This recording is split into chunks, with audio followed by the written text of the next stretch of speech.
Well, welcome to the F4 podcast. With our guest, Sebastian Angus.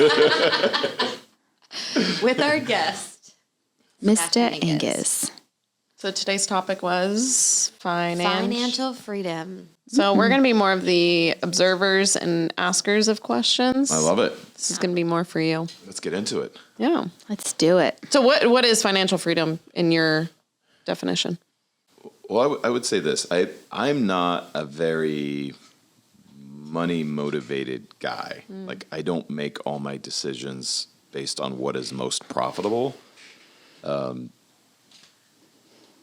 money is really important in our current economic system.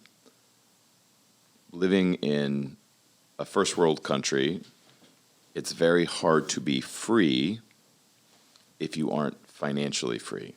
And the easiest way to look at this is think about how many of our daily decisions are made based on money. How hard we work, how long we work, what we do for work, what we buy, what we don't buy. So my core values, truth, love, freedom, community. I don't know that you can get free in our current society without being financially free. Now, if you want to go live in a commune in Bali, believe me, it's tempting. Maybe then money isn't nearly as much of a big deal. But if you're in the game and you're trying to impact and influence, I think it's hard to do without money. So for me, being financially competent, being financially free are really important. And really, and I talk about this a lot, and it's sometimes controversial with people. I don't think wealth so much is a possession as much it is a mentality.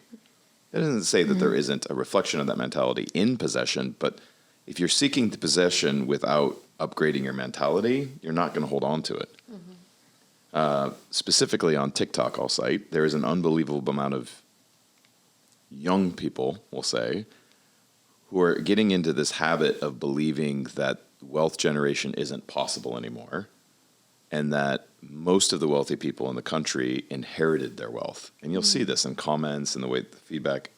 It's becoming a more pervasive belief system that is in no way rooted in reality, but it's like, who benefits from people believing this? That's the first thing I do. Anytime I see something like this, like, whose agenda does this fit?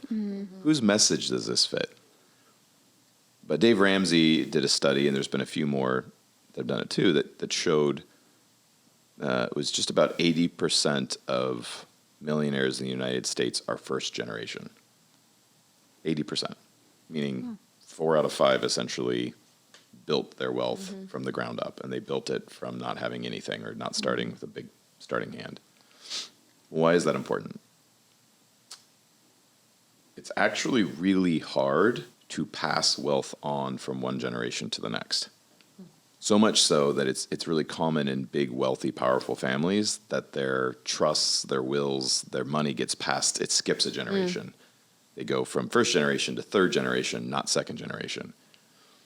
And the reason is because if you've never learned how to manage wealth and you've always lived with wealth, you're likely to lose it because you don't know how to manage it. And so a lot of times they'll have a family office, and then they'll have somebody whose their job is to manage the wealth for the family as a way to sidestep that. But it starts as a mentality, and there's a language to money. People who know how to create money, know how to generate wealth. They talk a different language than the average guy. So you want to learn the language of money.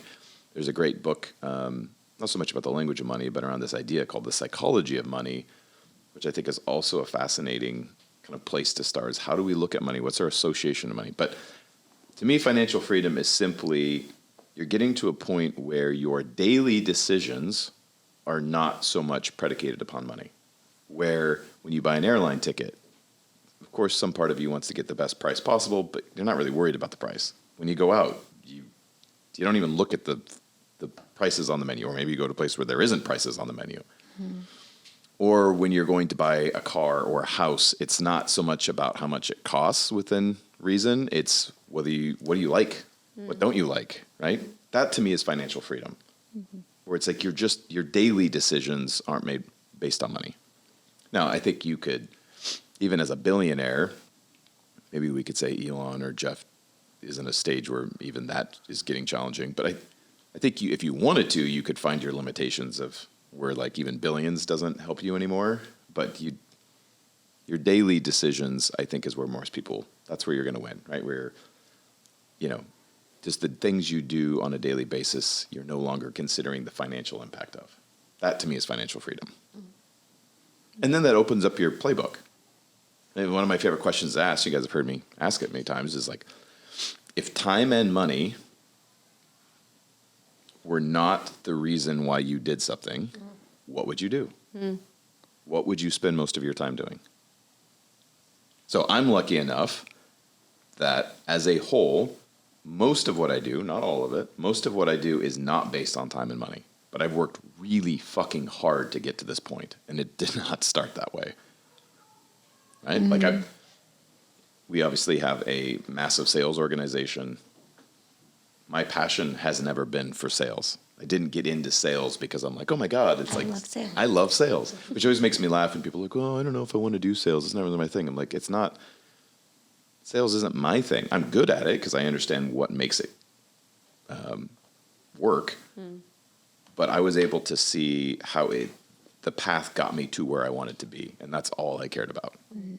Most people can't do that for whatever reason.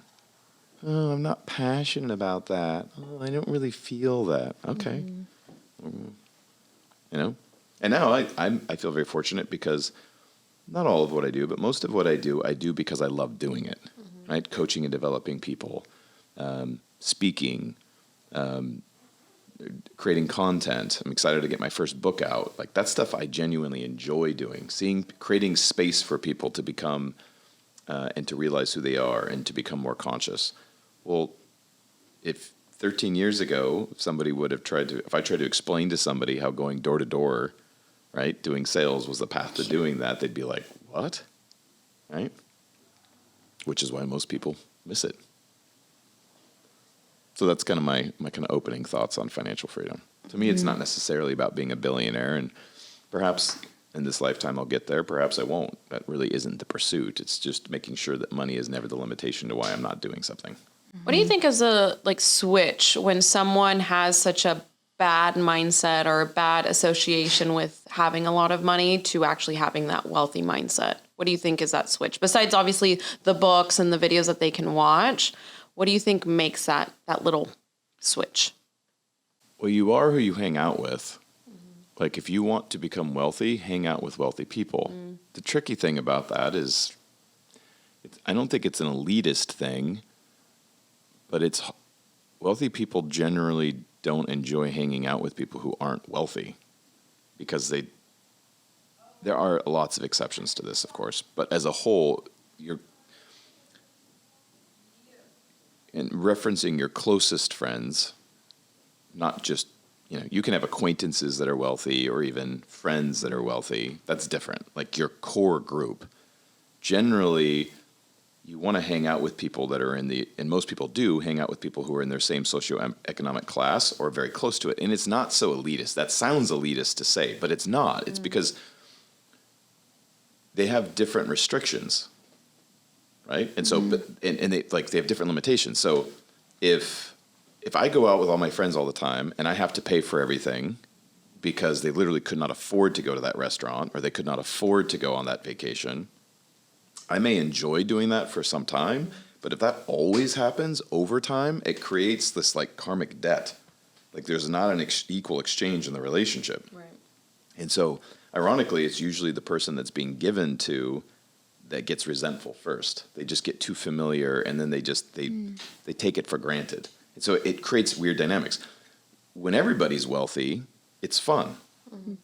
Right? Like I was hanging out with Jamie and Ed and John, and we're all self-made millionaires. So it's fun when everybody's like, oh, I got this one. Oh, I got this one. It's like, right? And nobody cares because it's like, versus if all of your core friends aren't wealthy and you are, either you're going to bring them up or they likely will bring you down. And you see that statistically. Are there exceptions? Of course there are. But the quickest way to upgrade your mentality is to hang out with wealthy people. But the caveat is... How do you hang out with them? Right. You have to bring something of value to them that they want to spend time with you. And that's why I love our business, because we break down a lot of those barriers, and it is easy to, and we want to genuinely see people succeed. And we, it's built that way by design, but you want to get into a community of people who are on the same path as you and are growing. And again, there's a language of money, and you want to begin to understand the language of money. And so I think that's it. And then, as in any area of your life, very often people don't change until staying the same is too painful.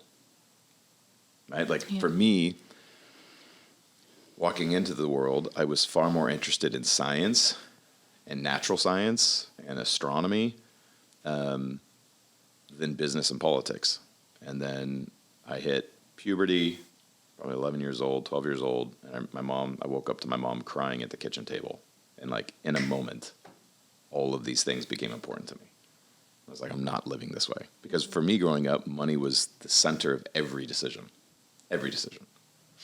And, when you're a single mom trying to raise 2 kids by yourself and you're working your ass off and you have more month than you have money, it makes sense. Mm-hmm.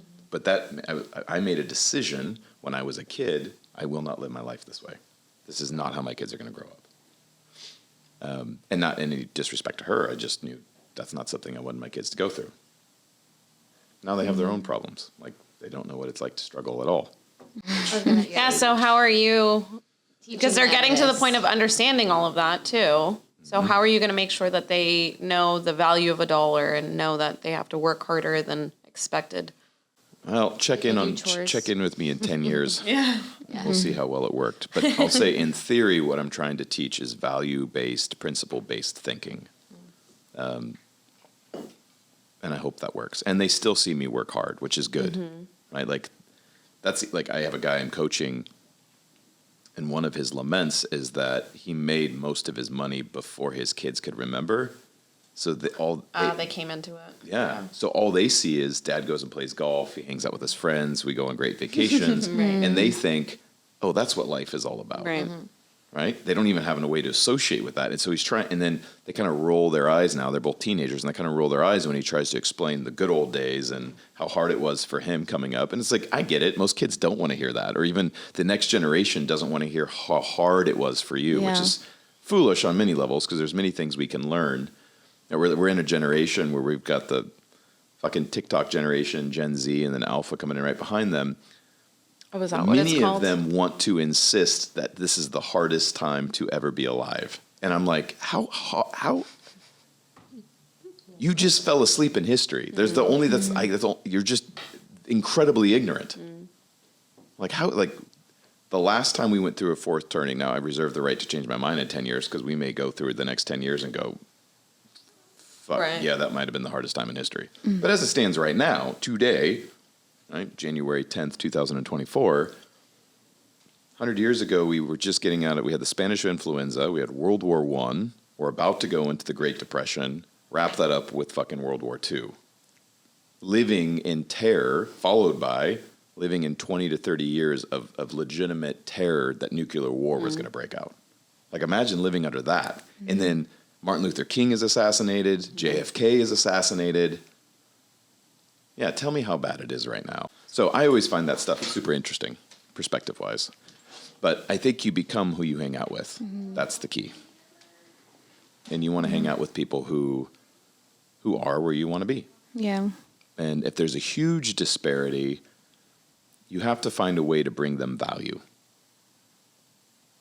Right? So, and I get it, because nobody's probably taught a lot of people, but I get DM'd. I mean, you see it in my DMs. I'll get, although lately it has, well, I just don't pay attention, so maybe it hasn't. I just haven't looked as much. But like, hey, can you mentor me? Can you be my mentor? And it breaks my heart, because there's a part of me that wants, yes. I'm like, no, just follow my content. That's the easiest way to get that out of me. But they don't have a way to understand what they're actually asking, right? Because everything has an opportunity cost. If I'm spending an hour of my time with this person, it means I'm not spending an hour of my time doing X amount of other things. So what about this person makes them a justifiable place to spend that hour? Especially if I don't know anything about them. It's like, there's no way for me to justify that cost. And so I get asked that a lot. Like, how do I get people's attention? How do I get, if I want to be mentored by someone, if I want to get coached by somebody and I can't afford it, how do I get that? Well, find a way to solve a big enough problem for them that they want you around. And to me, that's it. Like, become irreplaceable. Be somebody that brings so much value in another way. It's like, well, I can't bring you financial value, but I can bring you my expertise. I can bring you my time. I can bring you my energy. Like, find something that can be traded with. Yeah. So that's how I look at that. What is some of the language that you were talking about? Can you talk about that? The language of money that you said you have to learn that. Yeah, Brennan brought this up yesterday, and it made me really want to do it with our guys. He said he asked in a leaders meeting a couple of weeks ago, for probably, 50, 60 guys, whatever. He said, how many of you know the difference between a credit card and a debit card? Okay. He said, like, a little less than half the people raised their hand. Are you serious? That's insane. You Wow. know those terms? And he was like, oh my God. Does everyone know credit card? Like, did the entire room know the credit card, not debit card? Yeah. God dang. And the reason that is not an accident. When we were in college, Yeah. who had a booth? I don't know if have you guys experienced this, but Credit when union. Just kidding. as soon as you walked, we had what was called the square? The middle. Yeah. Oh, like the quad. The quad. quad. Quad. Yeah. The quad, yeah. So you walk into the quad, and right as you walk up the first flight of stairs, in this case it was an AT&T, ironically, AT&T credit card. And it was a brilliant time to get college students because it was sitting out the next door over. It's kind of down a little bit, but the next door over was where FAFSA was and grants and all that. Well, that money you generally don't have to pay back. Some of it you do, but a lot of it, that's grants that you're getting. Yeah. So it's brilliant to put it right there because the immediate association is, oh, this is another way to get more money. Yeah. And so it was unbelievable. In fact, the practice became predatory, and they stopped them from being able to do it because it was unbelievable how many kids didn't realize they had to pay that money back. Like, That's insane. what are That's we teaching people? Really crazy. So that's just a simple one, but that's not complicated. Understanding the difference between revenue and profit, income and profit. How to write a check. Yeah, well, that's That's obsolete now. But like just simple stuff. What is interest? How does interest work for me? How does it work against me? Like one of the things I like to teach our students is understand every liability you have is somebody else's asset. And if you can start looking at it that way, it's like, who's making money off me, right? So your car payment, your financed car, that's somebody's business. Somebody's making money off of you getting financed to buy that car. That's understanding the language of money. That's understanding how money works. When you get a mortgage, your mortgage is somebody else's business. Somebody is making money off you having a mortgage. Understand that. Who is that? How do they do that? How are they making money? So it's understanding the whole ecosystem, not just your part. And many people don't even understand their part in it. It's like, I just go get a mortgage. What is that? I don't know. I just go to the bank and they tell me this one. I'm learning that right now. And it's fucking wild to me because that's the same group of people that will then turn around in complete ignorance and arrogance and tell us how bad the world is.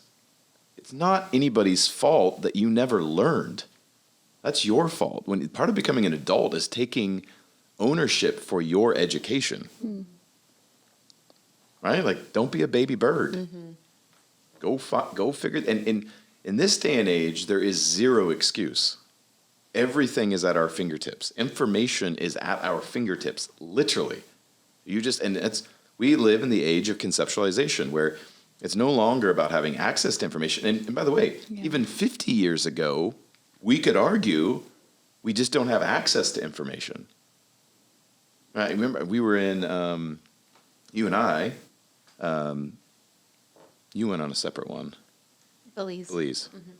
In the jungle. And people had YouTube. Yeah, tablets. Yeah. It's insane. And it's like, all right, we're in the middle of the jungle in tin shacked houses or sheds. Yeah. And people are watching YouTube. That's insane. And it was such a light bulb moment for me. And I'm like, God, we live in an amazing time. Because you can reach people everywhere. Right? And I'm not saying there aren't people that still don't have access to the internet. And by the way, not having access to the internet is a massive disadvantage. Massive disadvantage. So I don't want to play that down, but it's a very small group of people relative to the overall population of the world that are in that situation now. Yeah.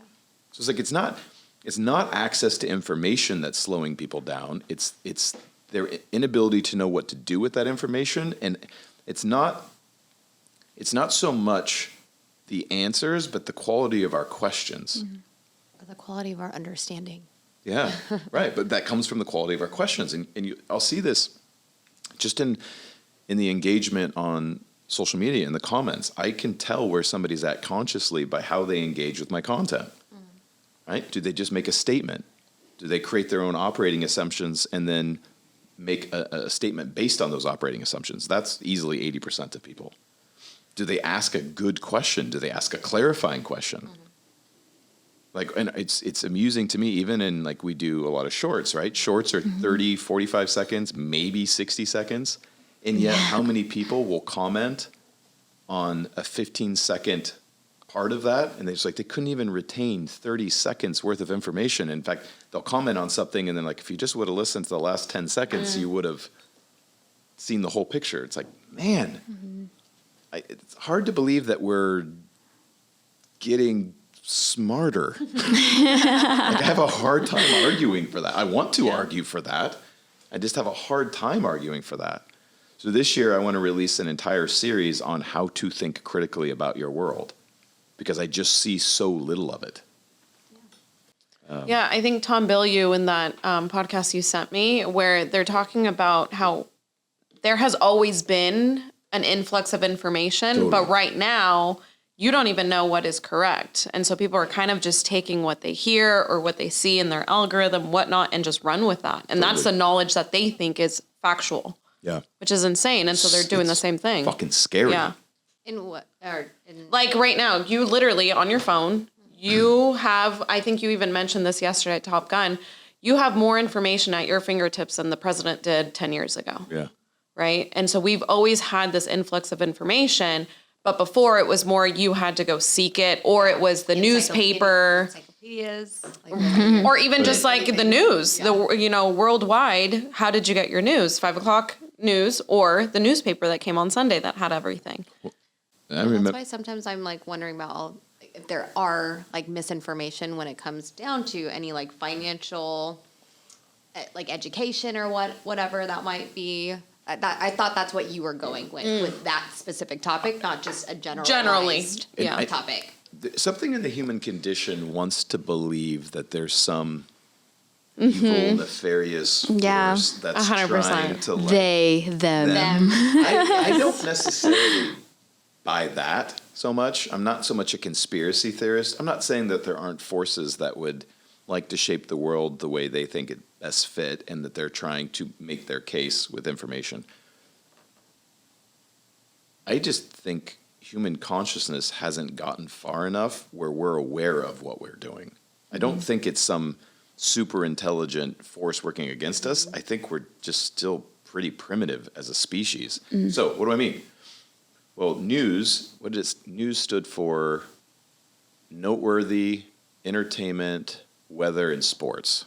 That's where Really? the word news came from. That's an acronym. Wow. The E might be wrong, but I'm pretty sure that it's entertainment. Sounds Noteworthy, entertainment, weather, and sports. Wow. I'm pretty sure that's what news stand for. You learn something new every day. Clip that.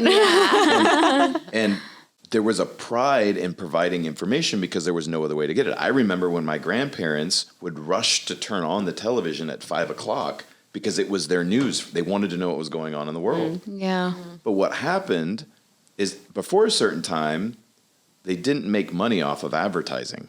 And then somewhere, I believe it was the late 50s, early 60s, this changed where brands started getting involved. And this is, to me, the downside to capitalism. I love capitalism and economic system because I'm not sure we have a better system yet, but there are downsides to this. Before like the 50s and 60s, and I want to say it was actually the 60s, but don't get me on my decade. It's somewhere in that time period, though. Brands used to pay you to put their brand on shit. And then somewhere along the way, through have to beautiful pay branding, them. they started getting paid to have their name on stuff. And it was the same thing with the news. The news used to be a public service. So there was there was always biasy, right? Because you have human biasy, but there wasn't an agenda. And then somewhere along the way, it became like, oh, if we want to have higher ratings, we need to keep people hooked. And if we want to keep people hooked, we recognize certain kinds of content keeps people hooked longer. And it was usually negative stuff that Bad news, created yeah. biochemical reactions that kept people wanting more.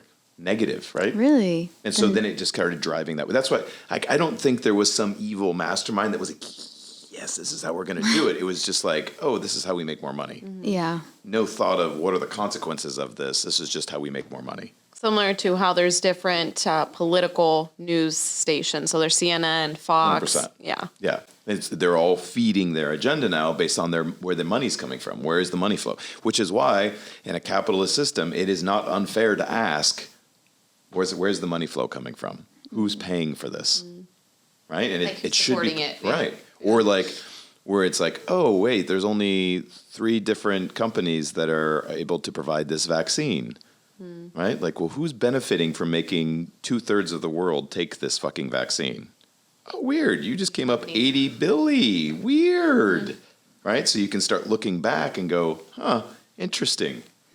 Follow the money can sound a little, what's the word, negative or sad. But if you really want to understand where these agendas are coming from, follow the money. Which is part of the downside, I think, to the capitalist system that is worth understanding how that game is being played. So anyway, so part of it is thinking critically about your world and being able to decipher where information is coming from and how it's being delivered, and ask good questions. And that's something that's super tough for people. I like the idea of doing a series on thinking critically for you. We're going to, for sure. And it'll be, I think I'll start with I'm going to start with the fallacies of reasoning. And one of them, the most common one you see in our world right now, is ad hominem. Ad hominem is an attack on the person when you can't attack their truth. Right? What does that Attack mean? on the person if When you cannot can't attack their truth. Meaning, when somebody says something we don't like, instead of addressing what they're actually saying, we attack the person. Oh, Right? So Jordan Peterson gets this a lot. He's very blunt about a lot of things, but people have a hard time refuting a lot of the things they're saying. So they slap labels on him and they attack the person to try to diminish the person because they can't refute what he's actually saying. Right? When you see him, he schools people left and right because he's a very smart dude. And so when he does, like I've literally seen very, very liberal, left-leaning feminist reporters try to trap him, and they literally are like, I've seen that too. and it's hilarious. So when that happens, what you do then is instead of, God, well, fuck, I can't refute what you're saying, I'm just going to attack the person speaking. thank you. And sadly, it works in our culture, Right. right? So if you have a culture of free thinkers who are highly educated, you don't need to cancel anyone. Why? Because if the person is full of shit and you have free thinkers that can think smartly about their world, they'll see that he's full of shit.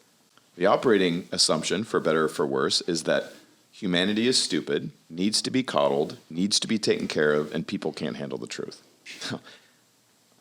I don't even know that I want to argue whether that's accurate or not, but thinking coddling isn't going to make people faster, smarter, better. Right. Educating people is.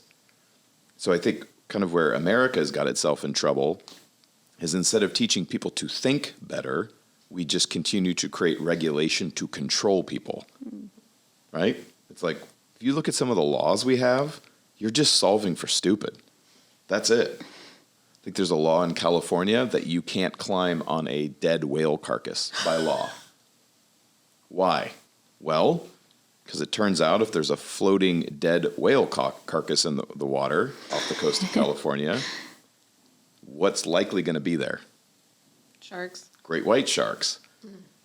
So we're trying to solve for stupid by just making it illegal.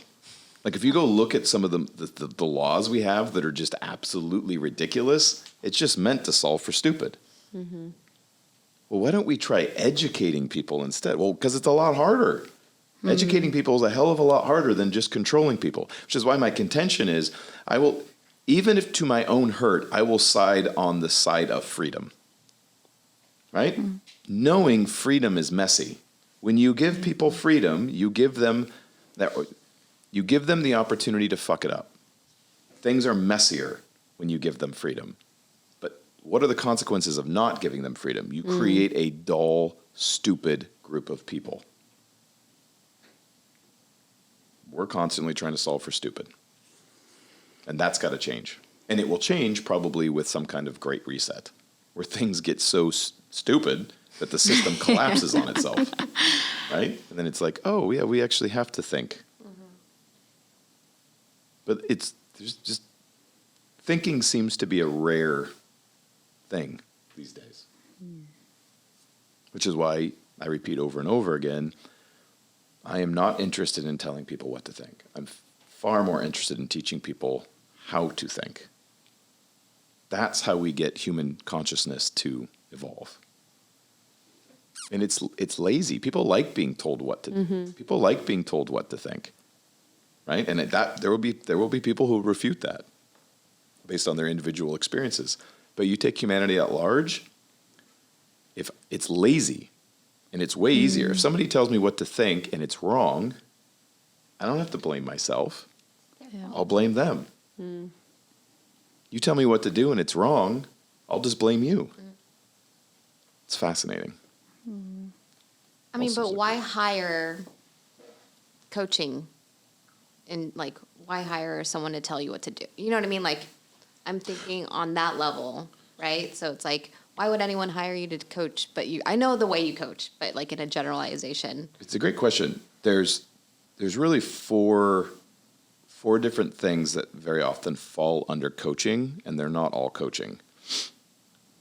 There's training, there's mentoring, there's consulting, and there's coaching. Those words get intermingled quite a bit or interchanged quite a bit. And I don't want to get semantical, but they are different things.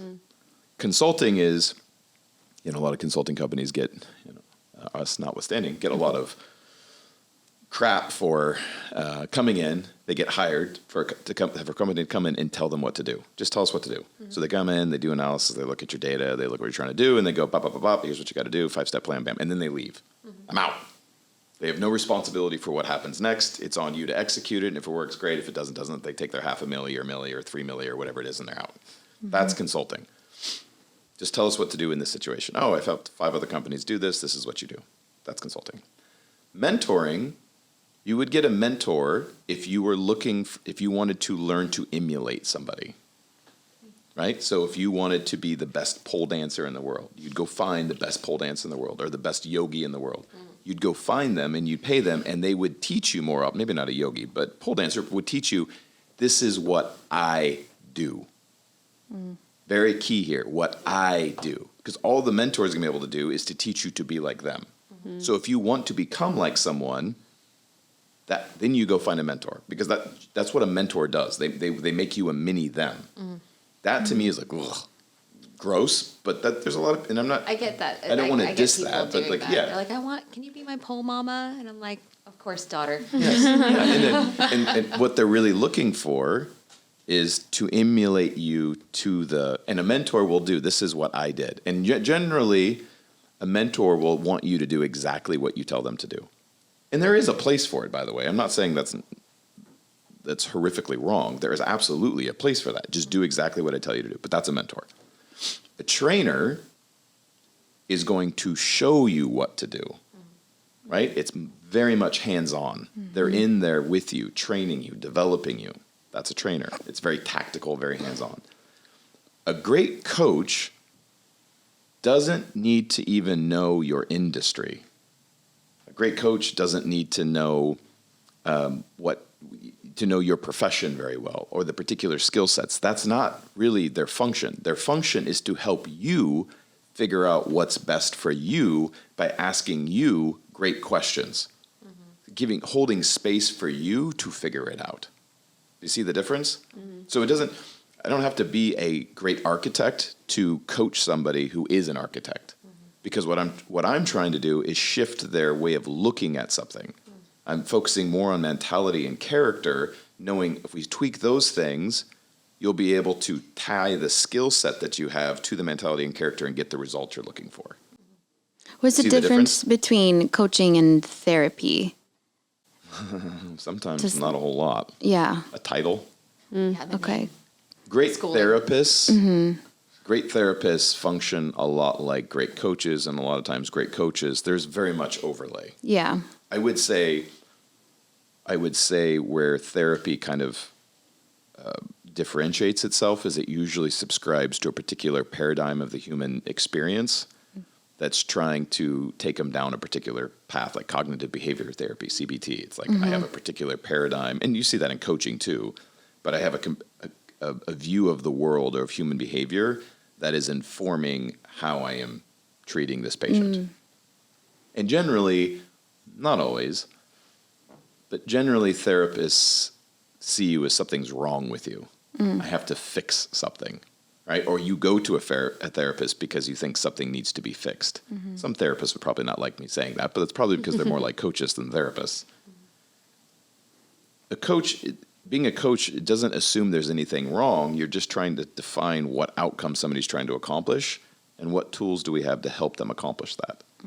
And really, for me as a coach, my goal is to help the person trust and listen to their inner voice, to get them back to remembering who they are. So that in the end of the day, I don't want them to hear my voice in their head. I want them to hear their voice in their head. Right? So and that's giving people, teaching them how to think, not what to think. What to think, they're more likely going to hear my voice. Well, Sabs thinks I should. How to think is, how should I approach this problem? What am I trying to solve for? What outcome am I looking to accomplish? What am I experiencing in this moment? How do I feel about this person? What's my story about this thing? But do you see how all those questions are inner voices? Right? So you're teaching someone how to draw out the right information to make the best decision, but in their voice, not yours. I love that. I don't think I've ever heard you say that. That's, to me, a great coach. And if you do your job, at some point, they don't need you anymore. Right? That's the other thing, and I say this somewhat jokingly, but there's truth to it. If you're going to a therapist for a frickin' year and you're talking about the same shit a year later, you either need to come to Jesus and realize, pun intended, that you are either not willing to change or you have the wrong therapist. Are there exceptions? Yes. Some things don't just heal in a year. But just principally get what I'm saying. If over time you're still dealing with the same things and nothing is changing, it's either time to change your therapist or recognize the fact this isn't something you want to let go of. Go do ayahuasca.